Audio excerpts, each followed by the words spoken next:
Hello my students, एक बार पुनः commerce with B B Awasthi channel पर आपका स्वागत है।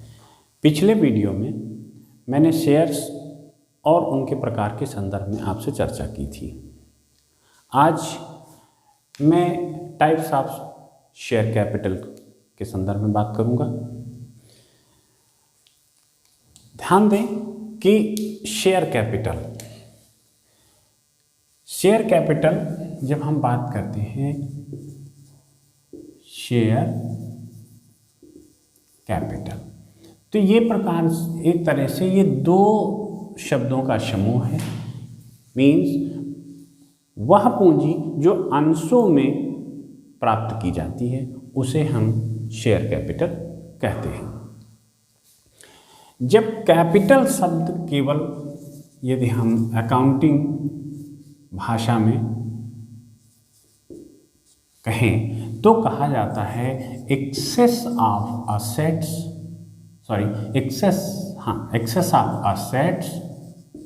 Over liability. Excess of assets over liability means मान लिया कि असेट्स आपकी 50,000 की है और लायबिलिटी आपकी 30,000 की है, तो ये 20,000 is a capital of the business, right. अब बात आती है कि इसी में कैपिटल दो पार्ट में कन्वर्ट होती है। एक तो होती है फिक्स्ड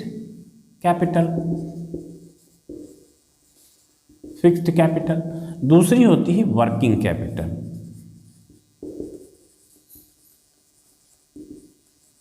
राइट। फिक्स्ड कैपिटल कुल पूंजी का वह भाग जो स्थायी संपत्तियों में विनियोजित है, मींस फिक्स्ड एसेट्स में इन्वेस्टेड है। राइट। जो स्थायी संपत्तियों में विनियोजित है, राइट, स्थायी संपत्तियों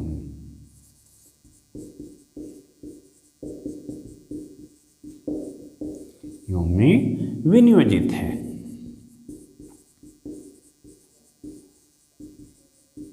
इसको हम कहते हैं फिक्स्ड कैपिटल।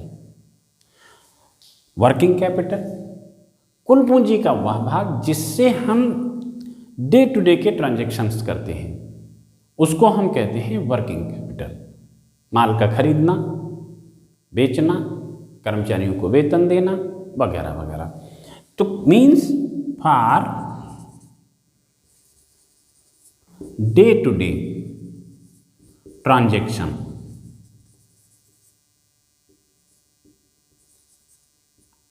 वह कैपिटल जो डे टू डे ट्रांजैक्शन के रखी जाती है उसको हम कहते हैं वर्किंग कैपिटल, राइट।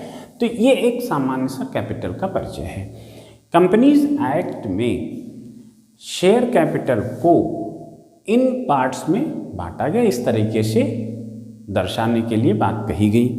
अब हम बात करते हैं ऑथराइज्ड कैपिटल। इसको हम नॉमिनल कैपिटल के भी रूप में जानते हैं। Nominal capital, right. अधिकृत पूंजी, हिंदी क्या है इसकी? अधिकृत पूंजी, अधिकृत अंश पूंजी।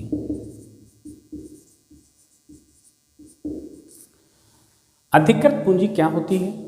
वह पूंजी जो कंपनी के मेमोरेंडम ऑफ एसोसिएशन के कैपिटल क्लॉज में अंकित है, अर्थात वह अधिकतम पूंजी जिसका कंपनी अपने जीवन काल में प्रयोग करती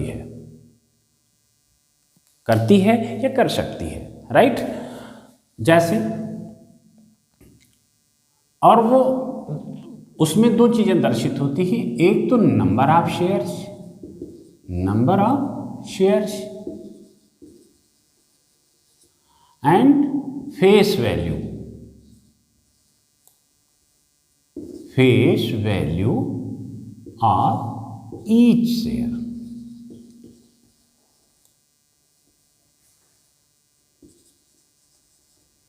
जैसे 50,000 shares at the rate ₹10 each,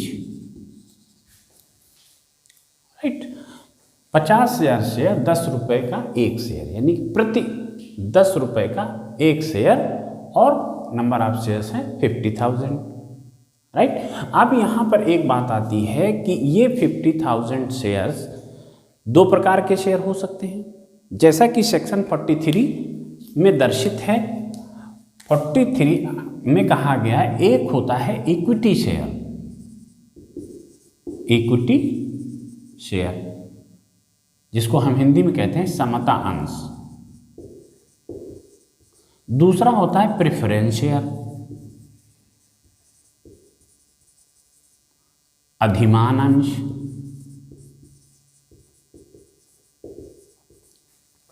तो ये अधिकृत पूंजी दो भागों में भी हो सकती है, इक्विटी और प्रेफरेंस।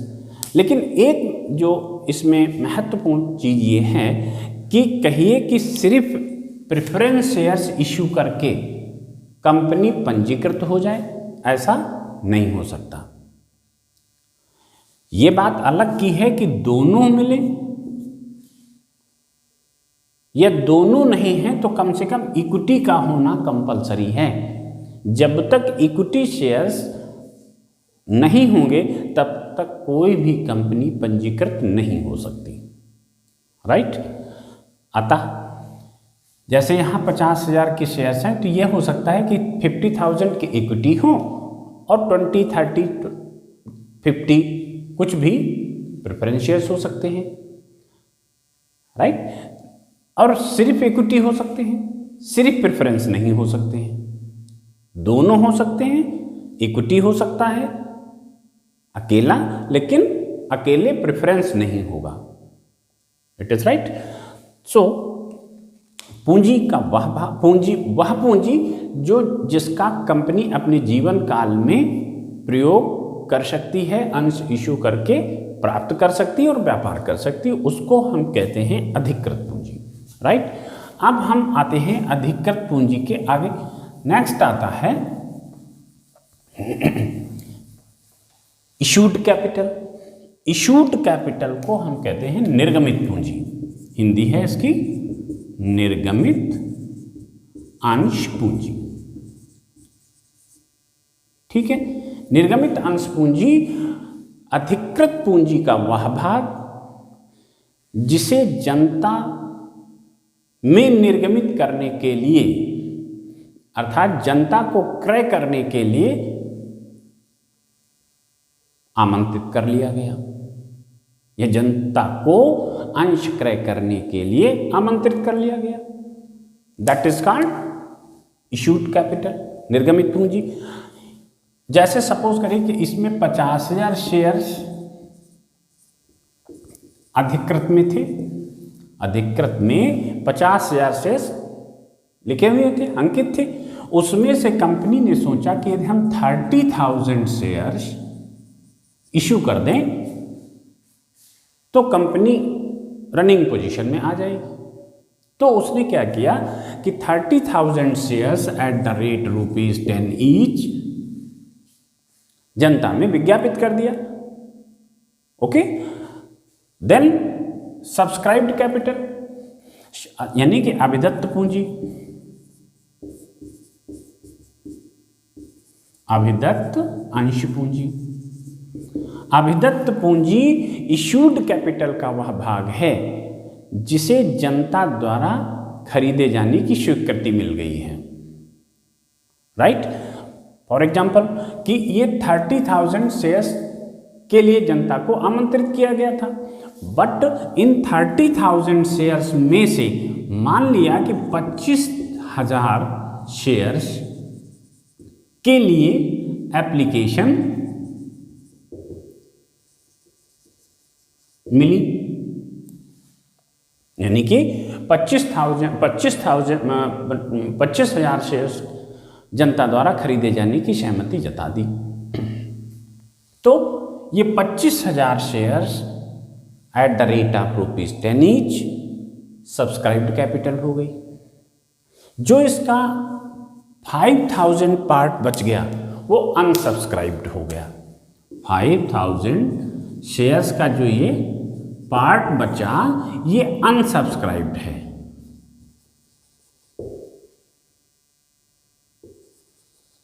राइट। इसको जनता ने खरीदने के लिए कोई आमंत्रण नहीं भेजा, प्रस्ताव नहीं भेजा। ठीक है, अब आगे आइए तो हम देखते हैं called up capital. Called up capital को हम कहते हैं याचित पूंजी, हिंदी में याचित अंश पूंजी। याचित अंश पूंजी सब्सक्राइब्ड कैपिटल का वह भाग है जिन पर कंपनी ने पैसे मांगे। अब यहां पर मांगने पर थोड़ी सी हम अतिरिक्त चर्चा कर लें कि जैसे सपोज कीजिए कि कंपनी ने जो शेयर्स इशू किए हैं या कंपनी जिन अंश से पंजीकृत हुई उसका जो फेस वैल्यू है वो 10 रुपये पर शेयर है, 10 रुपये पर शेयर है। तो कंपनी क्या करती है कि ये 10 रुपये एक साथ ना मांग करके इनको किस्तों में मांगती है। माना किसने 3 रुपये एप्लीकेशन पर मांग लिए, 2 रुपये अलॉटमेंट पर मांग लिया, फिर 3 रुपये फर्स्ट कॉल मांगी और 2 रुपये फाइनल कॉल पर मांग रही है। तो ये कुल 10 रुपये उसको मिलेगा इस तरीके से इंस्टॉलमेंट में। ठीक है ना। तो उसने क्या किया कि सिर्फ इतने रुपए अभी मांगे। ये मांगने का पर्पस होता है कि जैसे जैसे कंपनी को ज़रूरत पड़ती जाती है वैसे वैसे वो पैसे मांगती जाती है। अब यहाँ पर उसने 8 रुपये मांग लिया है, अभी 2 रुपये मांगने शेष है। ठीक है ना। तो ये जो 8 रुपये मांग लिए हैं मीन्स कंपनी ने अपने अंशधारक से, शेयर होल्डर से कहा कि हमें 8 रुपये का पेमेंट आप कर दें पर शेयर। तो ये जो आया 25,000 शेयर्स पर 8 रुपये के हिसाब से 2 लाख रुपए कंपनी ने मांगा। ठीक है ना। तो इसको हम कहते हैं कॉल्ड अप शेयर कैपिटल, कि इतना पैसा कंपनी द्वारा मांगा गया है, याचित है। अब आगे आइए पेड अप कैपिटल, यानी कि चुकता पूंजी।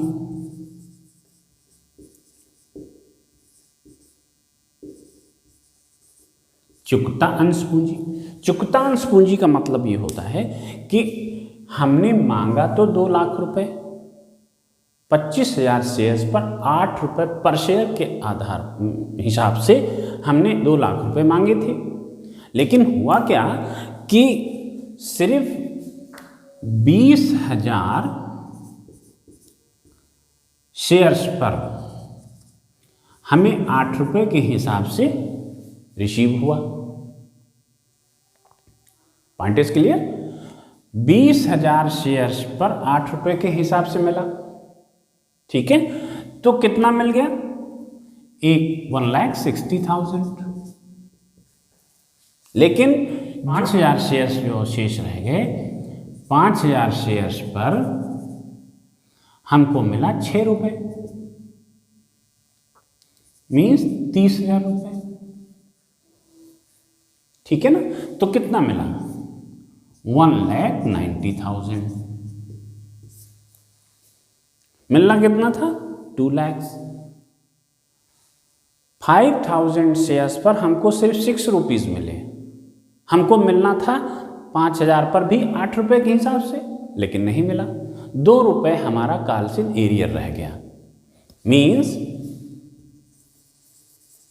कालसिन एरियर हुआ मीन्स 10,000 रुपये हमारा कालसिन एरियर हो गया। राइट।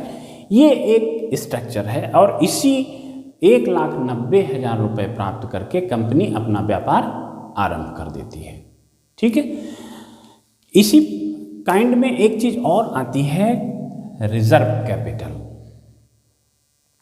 रिजर्व कैपिटल को जरा सा हम डिटेल में जाकर के बात करें कि थोड़ा सा ये कंफ्यूजन पैदा करता है।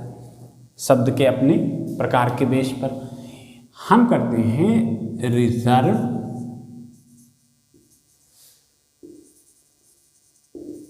कैपिटल, दूसरा एक आता है कैपिटल रिजर्व, राइट।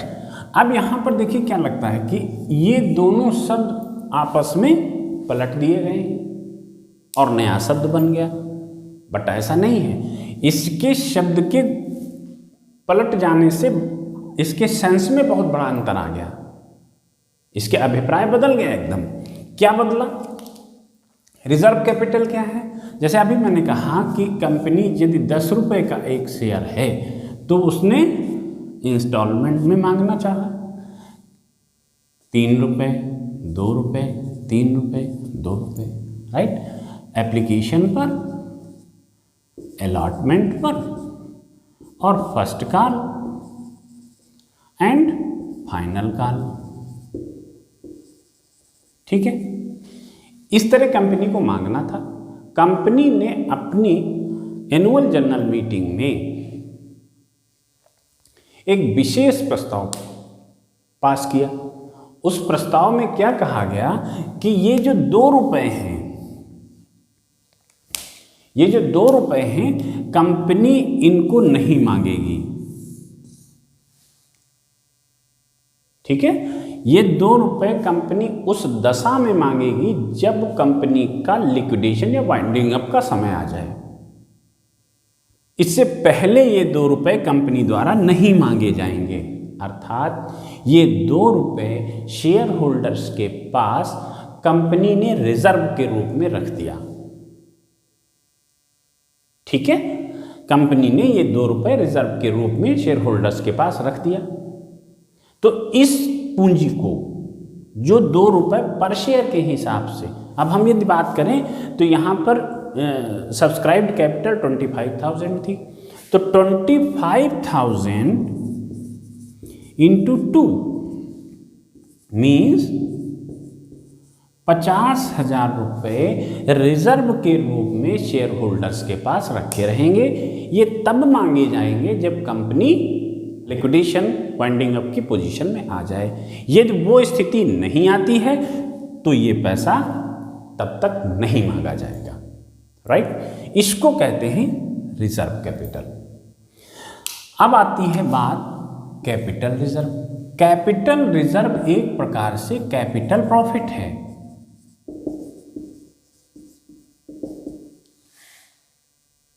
ठीक है ना। ये कैपिटल प्रॉफिट। अब कैपिटल प्रॉफिट कैसे जनरेट होता है, उत्पन्न होता है? जब हम किसी स्थायी संपत्ति को बेचते हैं और बेचने पर हमें कुछ प्रॉफिट होता है, तो उस प्रॉफिट को हम कैपिटल प्रॉफिट कहते हैं, पूंजीगत लाभ। या पूंजी प्राप्त करने के साथ में कुछ अतिरिक्त वैल्यू मिल जाए, जैसे 10 रुपये का शेयर था, हमने इसको 12 रुपये में पब्लिक को इशू किया। तो चूंकि मेमोरेंडम ऑफ एसोसिएशन के अथोराइज कैपिटल में फेस वैल्यू कम शेयर्स की 10 रुपये लिखी है और हम बेच रहे हैं पब्लिक को 12 रुपये में, तो ये जो 10, 12 और 10 का जो डिफरेंस है 2 रुपये, इसको हम कहते हैं सिक्योरिटी प्रीमियम,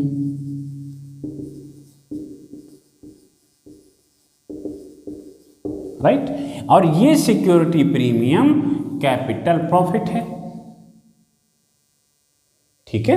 जो कैपिटल प्रॉफिट है उसी को हम कैपिटल रिजर्व में ट्रांसफर कर देते हैं, ठीक है। इस प्रॉफिट को कमाने के लिए कंपनी कार्य नहीं कर रही है, actually company revenue profit earn करने के लिए अपना बिजनेस ऑपरेट करती है, ठीक है ना। तो बहुत बड़ा अंतर है दोनों में, लेकिन शब्द में ऐसा लगता है एक दूसरे में बीच में परिवर्तन कर दिया गया है। इस प्रकार से इस कैपिटल स्ट्रक्चर का, कैपिटल के जो शेयर कैपिटल के प्रकार हैं आपको स्पष्ट हो जाते हैं। इस लेक्चर के बाद में अगला पीरियड जब हम लेंगे, अगला लेक्चर लेंगे, वो कैपिटल अकाउंट्स के इशू ऑफ शेयर्स के अकाउंटिंग प्रोसेस की तरफ आपको हम ले जाएंगे। तब तक के लिए धन्यवाद।